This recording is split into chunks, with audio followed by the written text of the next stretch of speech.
C'est le moment du grand angle du 64 minutes. Vendredi, vous le savez, les présidents américains et nord-coréens créaient la surprise en annonçant qu'ils allaient se rencontrer d'ici la fin du mois de mai. Un sommet impensable il y a quelques jours encore. Pour évoquer cet énorme coup de poker diplomatique, deux invités avec nous. D'abord Juliette Morillo, bonsoir. Bonsoir. Et Dorian Malovic, bonsoir. Bonsoir à vous. Alors vous signez ensemble Le Monde selon Kim Jong-un ou Un, je ne sais pas comment il faut dire.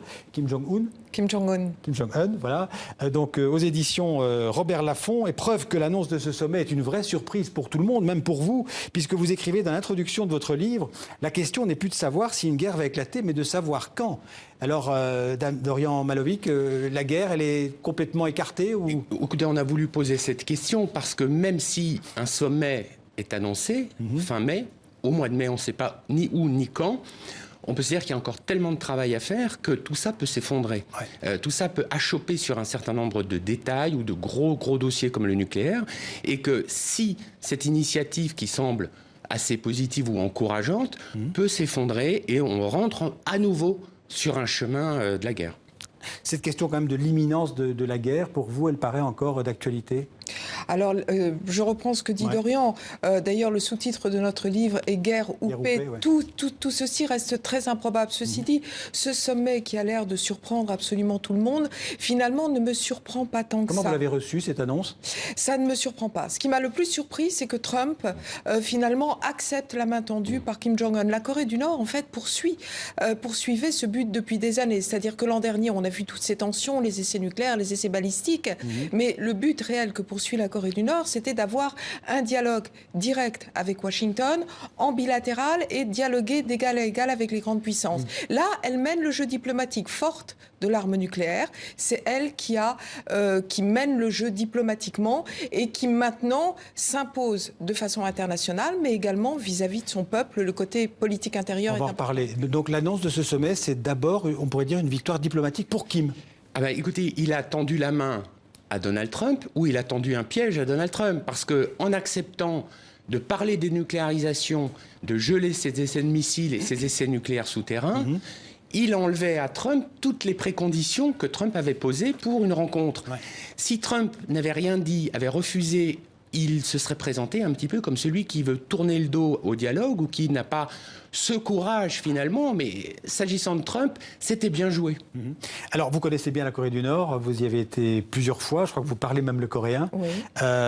Et qui est Kim Jong-un ? Est-ce qu'on a tendance à le sous-estimer en Occident ? On a tendance à le sous-estimer. La Corée du Nord est un pays très très facile à caricaturer. Il y a une énorme ignorance autour de ce pays.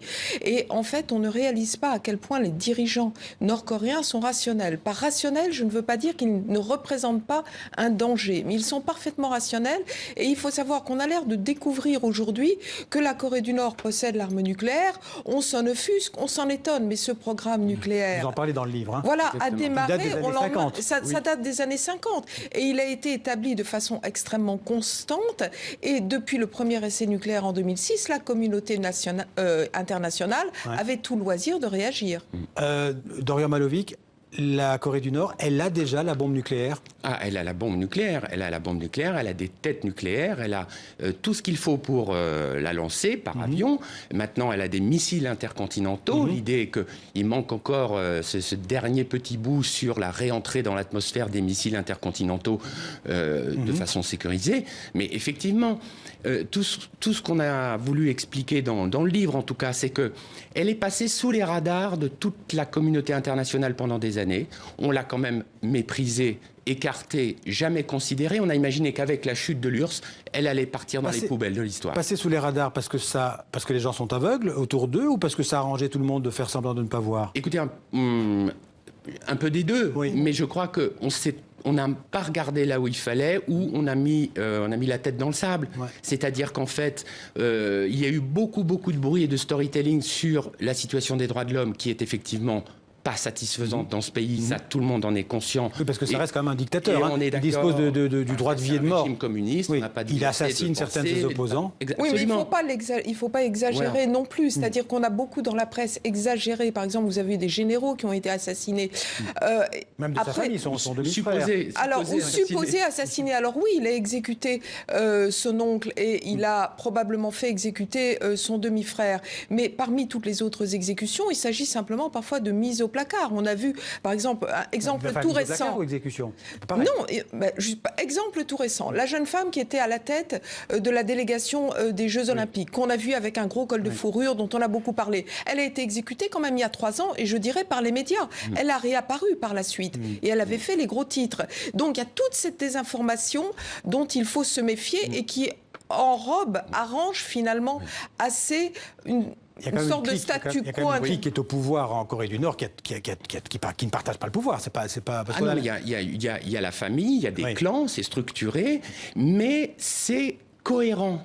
Oui. Si vous voulez, on est dans un écosystème fondé sur un certain nombre de piliers sur lesquels on peut ne pas être d'accord. C'est quoi l'obsession? C'est la menace? C'est le fait d'être assiégé, de se sentir assiégé? La survie du régime et l'assurance vie du régime. Ça, voilà, la Corée du Nord, le nucléaire finalement nord-coréen, l'arme nucléaire est avant tout dissuasive. Ils veulent avant tout leur propre survie et on peut toujours chipoter sur leur capacité d'atteindre par des missiles balistiques intercontinentaux les États-Unis. Ils n'ont pas besoin de missiles ni d'armes nucléaires s'ils voulaient véritablement faire des dégâts. Séoul, la capitale sud-coréenne, était à une 50aine de kilomètres de la frontière. Et ça, ils pourraient déjà envoyer une bombe nucléaire sur Séoul. Non, mais des lance-roquettes, des armes conventionnelles. Ils auraient effectivement. Donc l'idée, si vous voulez, les messages sud-coréens, japonais et américains venaient de démocratie. Donc on a plus tendance à croire des messages de démocratie que de non-démocratie. Quand les messages venaient de la Corée du Nord, de la Chine et de la Russie, on ne les a jamais écoutés. C'est pour répondre à votre question sur pourquoi on n'a pas vu. Alors, prenons la stratégie de la Chine. Quel est le jeu que la Chine joue par rapport à la Corée du Nord? Parce qu'on a l'impression que si la Chine et les États-Unis voulaient régler ce problème, en quelques semaines, ce serait fait. Eh bien, moi, je crois que les États-Unis... Trump a voulu dévier le sujet en disant c'est la Chine qui a la clé de la solution, la solution. Mais en fait ça c'était se défausser sur la Chine. La Chine finalement elle a pas autant d'impact, je veux dire, ou d'influence politique sur le régime nord-coréen. Je vous rappelle que Kim Jong-un n'a même pas été en Chine, n'a même pas rencontré le leader chinois.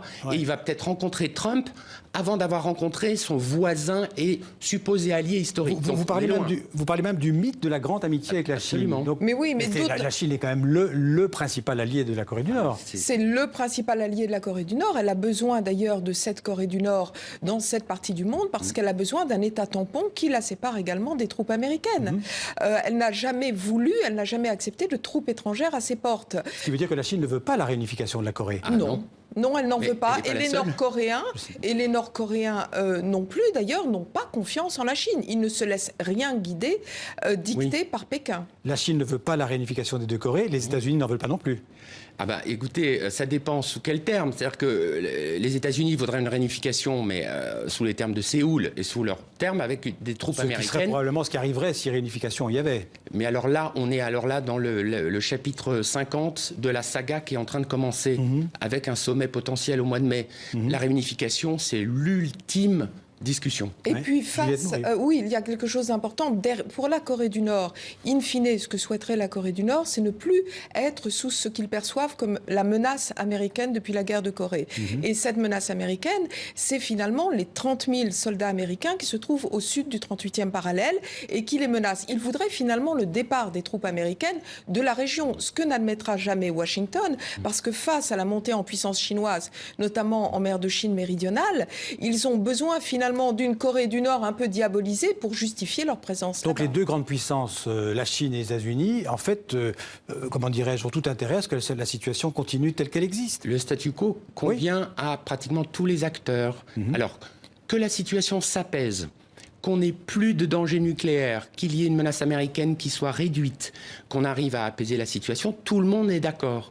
Mais au-delà, ça, c'est quelque chose qui sera encore plus compliqué à gérer. Qu'est-ce qui pourrait être négocié dans ce qui va se passer dans les prochains mois? C'est tous les enjeux. C'est-à-dire qu'on ne se rend pas compte qu'il va falloir négocier des sujets majeurs. C'est-à-dire comment vous allez dénucléariser, démanteler un arsenal nucléaire nord-coréen. Ça va demander l'aide de l'ONU, de l'AIEA, l'Agence internationale de l'énergie atomique, d'envoyer des inspecteurs, d'une transparence. Mais en même temps, ça sera accepté que si, de l'autre côté au sud, Trump fait des efforts sur ses troupes, sur réduire le danger, la sécurisation du régime. Donc, parce que si on enlève la puissance nucléaire à la Corée du Nord, il n'y a plus de statu quo. Elle a besoin, Voilà. et la Elle a plus de Corée du Nord sécurité. a besoin absolument de se sentir rassurée. Elle voudrait une sorte de pacte de non-agression. Elle a demandé elle a parlé de dénucléarisation à condition que sa sécurité soit La garantie. Chine ne pourrait pas garantir cette protection, Alors, comme les États-Unis le font pour le Japon, par exemple. La Chine et la Russie Ça pourrait pourraient être un être des parrain. sortes de parrains de la Corée du Nord. Et ça fait partie des choses qui sont envisageables. Mais Oui, allez-y. non, mais on pourrait déboucher aussi. Je veux dire, tout est possible à ce stade. D'abord, la diplomatie américaine n'est pas en bon point. Elle va pas très bien. Il va falloir trouver des. Surtout concernant l'Asie. Exactement. Il n'y a plus personne sur le terrain. Donc il va falloir que l'équipe se forme. Mais je dis encore une fois que ce qui est vraiment compliqué, c'est pour ça que Kim Jong-un finalement a bien joué quelque part, c'est que tout ce qui devait être négocié doit se faire en 2 mois pour que ce sommet ait Il y lieu. a les États-Unis au pied du mur, d'une certaine manière. Ah ben là, en Oui. plus, Trump a accepté. Ouais. On va voir c'est passionnant. Et donc, pour essayer de comprendre les enjeux de ce qui va se passer, de ce qui se passe maintenant et de ce qui va se passer dans les prochains mois, je renvoie donc à ce livre passionnant, Le Monde selon Kim Jong-un. Juliette Morillo, Dorian Malovic, merci d'être venu en parler dans le 64 minutes. Merci à tous les deux.